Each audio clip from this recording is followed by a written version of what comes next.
জ্যোতিষশাস্ত্র মতে আজকের গ্রহদের অবস্থান। চন্দ্র অবস্থান করবে মকর রাশিতে ধনিষ্ঠা নক্ষত্রে। একই স্থান মকর রাশিতে তুঙ্গস্থ মঙ্গলও ধনিষ্ঠা নক্ষত্র অবস্থান করবে। দ্বিতীয় স্থান কুম্ভ রাশিতে রাহু অবস্থান করবে শতভিষা নক্ষত্রে। একই স্থানে রবি ধনিষ্ঠা নক্ষত্রে এবং বুধ পূর্ব ভাদ্রপদ নক্ষত্রে ও শুক্র শতভিষা নক্ষত্র অবস্থান করবে।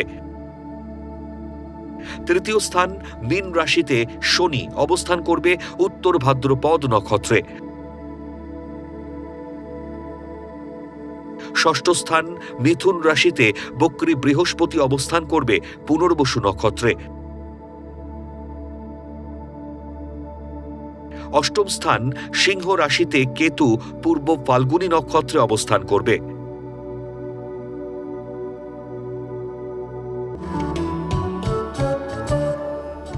আজকের দিনে জন্মগ্রহণ করলে রাশি মকর, নক্ষত্র ধনিষ্ঠা, তিথি অমাবস্যা, গণ দেবারী।